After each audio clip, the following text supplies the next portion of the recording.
नमस्कार, बिहार मिथिला न्यूज में आपका स्वागत है। मैं हूं मनोज। देखिए, दरभंगा के 10 विधानसभा के अलग अलग विश्लेषण और वहां का अब जो अंतिम है, क्योंकि कल प्रचार का शोर थम जाएगा, उसके बाद से जनसंपर्क होगा घर घर जाकर के। अभी हमने अफजल अली जो कि गौराबुराम के प्रत्याशी हैं, उनका टेलीफोनिक देखा। उन्होंने कहा कि हम दमखम के साथ चुनाव लड़ रहे हैं, किसी भी तरह का दबाव नहीं है। निष्कासन का जो पत्र है वो झूठा है। उन्होंने साफ कहा कि ये पत्र अगर आता पार्टी से तो हमारे मोबाइल पर आता, हमें ईमेल पर भेजा जाता, लेकिन वे सामने वाले के समय, इसलिए हम उसको नहीं मानते हैं। तो ये बात है। हमारे बता रहे हमारे रिपोर्टर मुकेश लगातार गौराबुराम के कई क्षेत्रों में जाकर के लगातार जनता के संपर्क में है। हम बता दें मुकेश, आज अब अंतिम समय है, कल से प्रचार शोर थम जाएगा। अफजल अली का स्टेटमेंट साफ आ गया है। उनका कहना है कि वो तो कह रहे हैं श्याम सुंदर के साथ है, लेकिन सवाल यह है, जनता कह रही है कि सुजीत सिंह और अफजल अली के बीच टक्कर है। मुकेश सहनी का वोट बैंक अभी कंफ्यूज हो गया है। तो क्या लग रहा है, क्या माहौल है अभी मुकेश? जी नमस्कार जी। हमारे क्षेत्र में यहाँ गौराबुरा में जो हमको देखने के लिए अभी तक मिला है कि उनका जो पहले से स्थिति था, उनके वोटर यह मानने के लिए तैयार नहीं है कि किसी तरह का निष्कासन हुआ है, किसी तरह की बात हुई है। वो अभी भी उनके साथ कई एरिया में डटे हुए हैं, उन्हीं के साथ लगे हुए हैं। जनता कई जगह पे ऐसा भी है कि ये चर्चा जोरों शोरों से हो रही है कि अगर इस तरह का निष्कासन निकाला ही गया तो फिर प्रेस कॉन्फ्रेंस क्यों नहीं किया गया, क्यों नहीं तेजस्वी आके बोल दिए एक बात मीडिया में कि हाँ हम इनको निष्कासित कर रहे हैं, इन्होंने अवहेलना की है पार्टी के निर्देश की। तो इस तरह का भी चर्चा हो रही है। ये सिर्फ हम लोगों को घुमाया जा रहा है। अभी जैसे अल्पसंख्यक बहुल क्षेत्रों में अगर आप जाएंगे तो हम लोग वहां देख रहे हैं कि वो अपना एकमात्र नेता अफजल अली को मान रहे हैं कि वो हमारे प्रत्याशी है। और फिर दूसरी तरफ अगर हम देखते हैं कुछ मल्लाह समाज के वोटरों को, वो देखते हैं कि यहाँ अगर उनका सिंबल दिख रहा है तो मतलब प्रत्याशी तो बना हुआ है।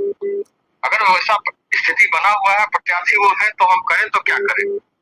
तो उनका वोटर पूरी तरह से समझ नहीं पा रहे हैं कि चल क्या रहा है। अच्छा, ये मुकेश, एक बात ये जानना बहुत जरूरी है, क्योंकि जनता अंतिम समय सोच रही है। देखिए, सामने लालटेन हो गया और दूसरी तरफ कहे तो कमल हो गया। ये दोनों तो आरजेडी और बीजेपी का शुरू से रहा है सामने। तो अब नाव के बीच में कैसे नाव को कैसे नदी में नैया पार कर पाएगी नाव, क्योंकि उनका जो अभी तक भंग हुआ था, उन्होंने अल्टीमेटम दे दिया था कल कि जो अफजल अली अगर नहीं अपना सरेंडर करते हैं तो उनको निष्कासित कर दिया जाएगा। तो उनका वोट बैंक और मुकेश सहनी का वोट बैंक किस तरह, कौन सा जाति किस एरिया में किस तरह बढ़त है, कौन कंफ्यूज है? देखिए, निष्कासन के जैसे ही चर्चा निष्कासन की यहाँ हुई है, उसके बाद से लोग ये भी कह रहे हैं कि वो तो निष्कासन की बात है, उसका कोई आधार हमको उस तरह का मिल नहीं रहा है। अगर ये जीत जाते हैं तो भी वो जाएंगे तो गठबंधन के साथ ही जाएंगे। और यहाँ पर जो अभी वर्तमान स्थिति बनी हुई है, लोगों में के बीच, आम लोगों के बीच यह चर्चा का विषय बना हुआ है कि अभी वर्तमान स्थिति मुकेश सहनी जी जो बता रहे थे प्रेस कॉन्फ्रेंस करके कि उसका निष्कासन हम जब चाहे करवा सकते हैं, तो वो एक तरह से यह खेल खेला गया है। इससे क्या ग्राफ बढ़ा है? निष्कासन से क्या अफजल अली का ग्राफ बढ़ा है क्षेत्र में?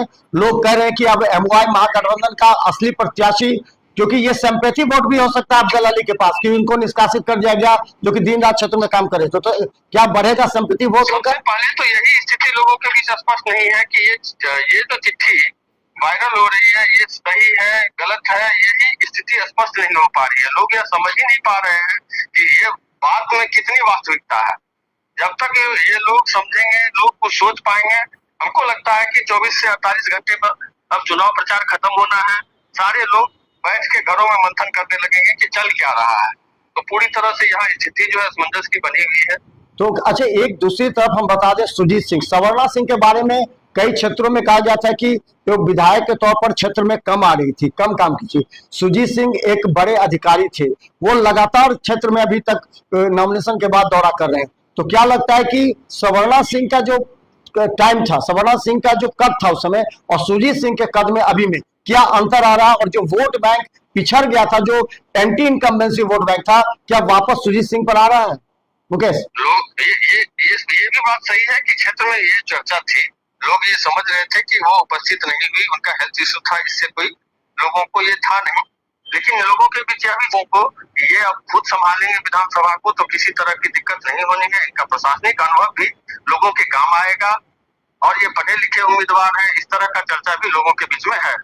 अच्छा, मुकेश एक चीज आना चाहते हैं, एंटी इनकम्बेंसी वोट सभी जगह होता है, जो प्रेजेंट विधायक होता है सभी जगह है, क्या वो एंटी इनकम्बेंसी जो वोट बैंक है वो बनाने का प्रयास करेंगे?